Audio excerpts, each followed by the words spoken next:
নমস্কার, খবরের শুরুতেই চোখ রাখবো আজকের সংবাদ শিরোনামে। সভাপতির পদে প্রত্যাবর্তন হলো না অনুব্রত, সরতে হলো সুদীপকেও। এই দুই নেতার উপরে কি আস্থা হারালেন মমতা বন্দ্যোপাধ্যায়? এদিকে যোগাযোগ রাখে না পরিবার, অভিনব উদ্যোগে দীর্ঘদিন পরে তাদের কাছে পেলেন জেলবন্দিরা। সুপ্রিম থাপ্পড় খেলা রাজ্যে, DA রায়ের উচ্ছ্বাসিত সংগ্রামী যৌথ মঞ্চের ঘোষণার লড়াই চলবে। পুলিশের লাঠি আমাদের পেন, কেউ মারলে আত্মরক্ষা করব না, প্রশ্ন আন্দোলনকারী শিক্ষকদের। প্রথম বেআইনি কাজ করেছিল আন্দোলনকারীরা, বিকাশ ভবনে বিক্ষোভ নিয়ে বলল পুলিশ। ভিডিওটি ভালো লেগে থাকলে এইরকম আরও নতুন খবরের তথ্য জানতে চ্যানেলটিকে সাবস্ক্রাইব করুন এবং বেল আইকনটি ক্লিক করুন। ধন্যবাদ। বিস্তারিত জানতে চোখ রাখবো আজকের প্রথম খবরের দিকে। গরু পাচার কাণ্ডে যখন তিহারে বন্দী অনুব্রত মণ্ডল, সেই সময় তৃণমূলের সাংগঠনিকদের রদ বদলে বীরভূমের সভাপতি পদ থেকে তার নাম বাদ পড়ে। সেই সময় অবশ্যই অন্য কাউকে ওই পদের দায়িত্ব দেওয়া হয়নি, বরং কোর কমিটির হাতেই ছাড়া হয়েছিল বীরভূমের সংগঠনকে। শুক্রবার তৃণমূল কংগ্রেসের সংগঠনের রদ বদলে সেই কোর কমিটির উপরই আবার ভরসা রাখা হলো। অনুব্রতকে বীরভূমের সভাপতি পদ থেকে সরিয়ে যখন কোর কমিটির দায়িত্ব দেওয়া হয়েছিল, সেই সময় অনেকেই মনে করেছিলেন জেল থেকে ফিরলেই আবার সহপদে ফেরার পথ তার জন্য খোলাই রইল। কয়েক মাস আগেই জামিন পেয়ে বীরভূমে ফিরেছেন অনুব্রত মণ্ডল। রাজনীতি ক্রমশই সক্রিয় হয়ে উঠেছে, তারপরেও সভাপতি পদে ফেরা হলো না তার। 2004 সালে বীরভূমের প্রথম তৃণমূলের সভাপতি হলো তৃণমূলের অনুব্রত মণ্ডল। তার পদে মমতা বন্দ্যোপাধ্যায় দলের একাধিক সাংগঠনিক রদবদল করেছেন, কিন্তু এখনো পদ যায়নি অনুব্রতর। 2023 সালে বন্দি দশার সময় তাকে ওই পদ থেকে সরানো হয়। জামিন পেয়ে ফিরে আসার পরে তাকে কোর কমিটিতে সংযুক্ত করে তৃণমূলের শীর্ষ নেতা। এবারও কোর কমিটির একজন সদস্য হিসেবে রাখা হয়েছে অনুব্রত মণ্ডলকে। বীরভূমের সভাপতি পদে অনুব্রতর প্রত্যাবর্তন যেমন সম্ভব হয়নি, তেমনি এই দিনে রদবদলে ধাক্কা খেয়েছে তৃণমূল কংগ্রেসের আরও একজন বর্ষীয়ান নেতা, তিনি সুদীপ বন্দ্যোপাধ্যায়। কলকাতায় উত্তরের সংসদ এবং লোকসভায় তৃণমূলের দলনেতা। তাকে তৃণমূলের উত্তর কলকাতার সাংগঠনিক জেলা সভাপতির পদ থেকে সরিয়ে দেওয়া হয়েছে। সেখানে কোর কমিটির হাতে দায়িত্ব দেওয়া হয়েছে, তাকে ওই সংগঠনে জেলার চেয়ারপারসন করা হয়েছিল। তবে তৃণমূল কংগ্রেসের সাংগঠনিক জেলার সংখ্যা 35টি, প্রতি সাংগঠনিক জেলায় একজন করে চেয়ারপারসন রয়েছে, আর আছেন একজন করে সভাপতি। সব মিলিয়ে 70 জনের নাম ঘোষণা হওয়ার কথা, কিন্তু 34 জন চেয়ারপারসনের নাম ঘোষণা করা হয়েছে। সভাপতি হিসেবে নাম ঘোষণা হয়েছে 32 জনের। উত্তর 24 পরগনায় বারাসাত সংগঠন জেলার চেয়ারপারসন বা সভাপতির কারোর নাম ঘোষণা করা হয়নি। অন্যদিকে দার্জিলিংয়ের সাংগঠনিক জেলার ঘোষণা করা হয়নি সভাপতির নাম। বীরভূম ও কলকাতার উত্তরের সভাপতি বদলে কোর কমিটির দায়িত্ব দেওয়া হয়েছে। দুইটি কোর কমিটিতেই 9 জন করে সদস্য রাখা হয়েছে। বীরভূমের সদস্যরা হলেন অনুব্রত মণ্ডল, অভিজিৎ সিনহা, আশিস বন্দ্যোপাধ্যায়, চন্দ্রনাথ সিনহা, বিকাশ রায় চৌধুরী, সুদীপ্ত ঘোষ ও কাজল শেখ, এবং 2 জন সংসদ শতাব্দী রায় এবং অতীশ মাল। তারাও ছিল একদিন ফ্যামিলি ম্যান, বাবা মা স্বামী স্ত্রী কিংবা পুত্র কন্যা নিয়ে ছিল তাদের একটি ভরা সংসার।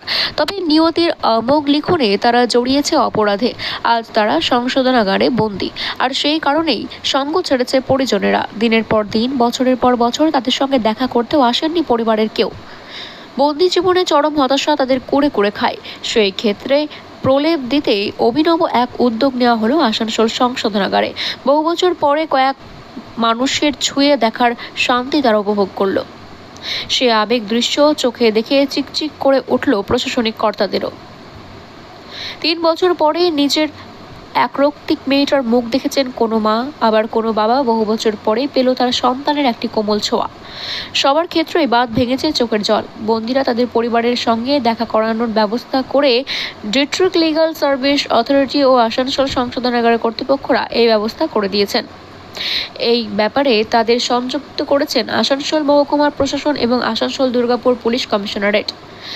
কেন পরিবার দেখা করতে আসতো না, এটি প্রশ্ন। ডিস্ট্রিক্ট লিগাল সার্ভিস অথরিটি পশ্চিম বর্ধমান জেলা সম্পাদক এমপ্রলি চক্রবর্তী জানান, অনেকেই এমন পরিবারে অপরাধে যুক্ত ছিলেন, যাদের সংশোধনাগারের বন্দী অবস্থায় আছেন, তাদের পরিবার পরিজন প্রতিবেশী কার্যত তাদের এড়িয়ে চলতে শুরু করেছিলেন। তারপর থেকেই বছরের পর বছর পরিবারে কেউ তাদের সঙ্গে দেখা করতেও আসতো না কিংবা যোগাযোগও রাখতো না। আমরা বিষয়টি লক্ষ্য করে বন্ধুদের সঙ্গে যখন কথা বলি তখন দেখি তারা প্রচণ্ড মানসিক যন্ত্রণায় রয়েছেন। আমি নিজেই একজন অফিসার হলেও আগে আমি একজন মা। যখন দেখি বিচার বিধান বন্দি এক মা তার সন্তানকে দেখার জন্য ছটফট করছে, তখন আর স্থির থাকতে পারেনি, আর তারই খোঁজ নিতে পরিবারের এই বার্তা দেওয়া হয়। আজ দেখলাম 3 বছর পরে মা তার সন্তানকে কিছুক্ষণের জন্য হলেও কাছে পেলেন। এমন দৃশ্য ভাষায় বোঝানো যাবে না। আসানসোল সংগঠনে সংশোধনাগারের কর্তৃপক্ষ এই কাজে এগিয়ে এসেছেন আমাদের সঙ্গে, তাই এত ভালো একটি কাজ করা সম্পন্ন হয়েছে। স্বামীকে খুনের অভিযুক্ত পেলেন সেই সন্তানের ছোঁয়া। জানানো হয়েছে এই ঘটনার পরে সকলেই খুব খুশি। যে সমস্ত বন্দীরা মানসিক রোগে এতদিন পর্যন্ত ভুগছিলেন, আজ তারাও অনেকটা হলেও শান্তিতে রয়েছেন। ডিএ মামলার শুনানিতে অস্বস্তিতে পড়েছেন রাজ্য সরকার। কর্মচারীদের বকেয়া মহার্ঘ ভাতা 25% মিটিয়ে দেওয়ার জন্য রাজ্যকে নির্দেশ দিয়েছে সুপ্রিম কোর্ট। এর জন্য রাজ্যকে 4 সপ্তাহ সময় দিয়েছে শীর্ষ আদালত। এই রায়ে স্বাগত জানালেন রাজ্যের বিরোধী সরকারি কর্মচারী ইউনিয়নগুলি। তারা এই সিদ্ধান্তে রীতিমতো উল্লাসিত। তাদের কথাই রাজ্য সরকার এতদিন পর্যন্ত বলেছিল ডিএ হলো দয়ার দান, তবে আদালতে এই রায়ের পরে এটি প্রমাণিত হয়ে গেল এটি হলো কর্মচারীদের প্রাপ্য, এটি কোনো দয়ার দান নয়। এই দিন রায় ঘোষণার পরে একের পর এক মিষ্টিমুখ করলেন সংগ্রামী যৌথ মঞ্চের আন্দোলনকারীরা।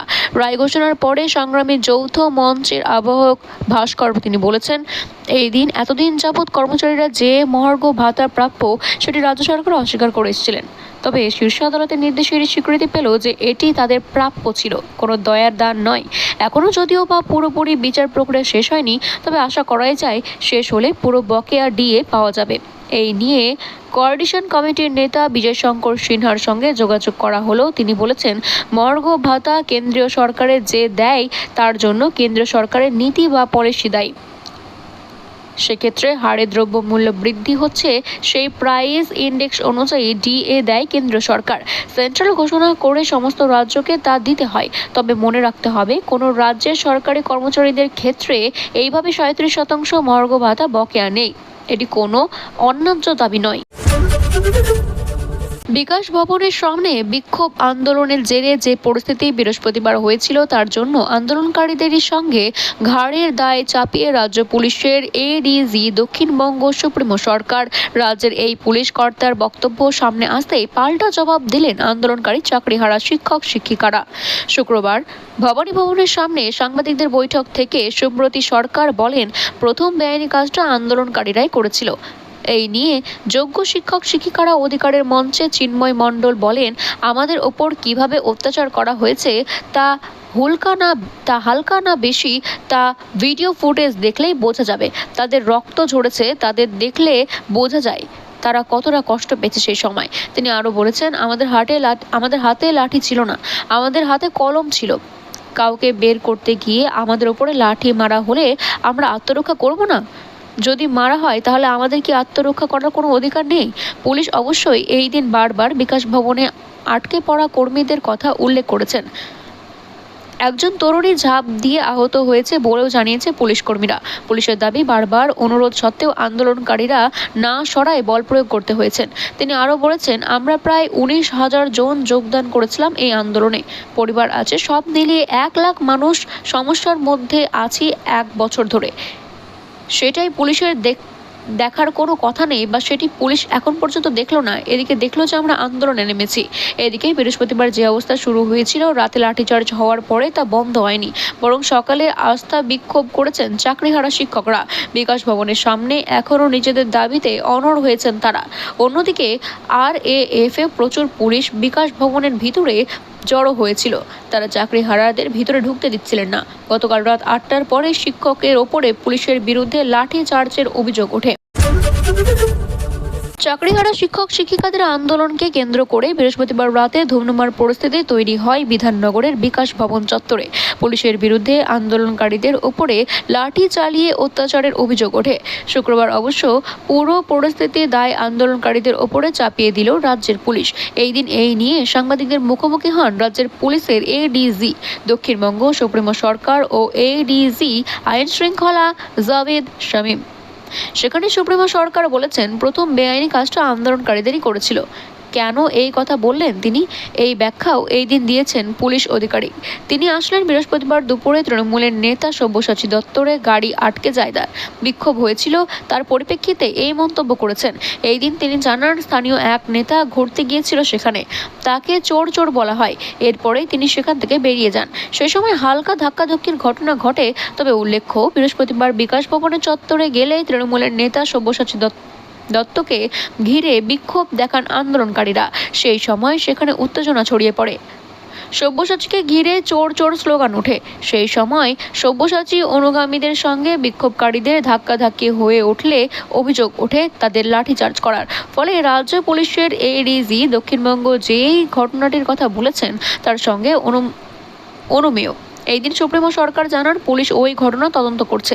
একই সঙ্গে তিনি বলেন, কেউ রাস্তা দিয়ে যাচ্ছে, তার পথ আটকালে কিংবা তার গাড়ি আটকালাম, তিনি জনপ্রতিনিধি হোক কিংবা অ্যাম্বুলেন্স হোক, এটি কি আমরা করতে পারি? এটি কি উচিত করা? প্রথম বেআইনি কাজটা হলো আন্দোলনকারীদেরই করা। এই দিন রাজ্য পুলিশের সদর দপ্তরের ভবানী ভবনে আয়োজিত এই সাংবাদিক বৈঠকে সুপ্রিমো সরকার আরও জানান, পুলিশ বারবার শান্তিপূর্ণভাবে আন্দোলন করার কথা বলেছিলেন, কিন্তু আন্দোলনকারীদের কথা শোনা হয়নি। যেহেতু আন্দোলনকারী চাকরি হারিয়েছে, তাই তাদের প্রতি সহানুভূতি দেখিয়ে পুলিশ চুপ করে থেকেছে। তিনি আবারও জানিয়েছে, বিকাশ ভবনের ভেতরে আটকে পড়ে থাকা অসুস্থ হয়ে পড়েছেন মানুষজন। এক তরুণী ঝাঁপও দেন, তাকে হাসপাতালে ভর্তি করা হয়েছে। তখন আটকে পড়াদের বের হতে দেওয়ার জন্য বারবার আন্দোলনকারীদের কাছে অনুরোধ করা হয়, তারপরেও কথা শোনা হয় না। সেই কারণেই প্রায় 7 ঘন্টা অপেক্ষা করার পরে পুলিশ আন্দোলনকারীদের ওখান থেকে সরায়।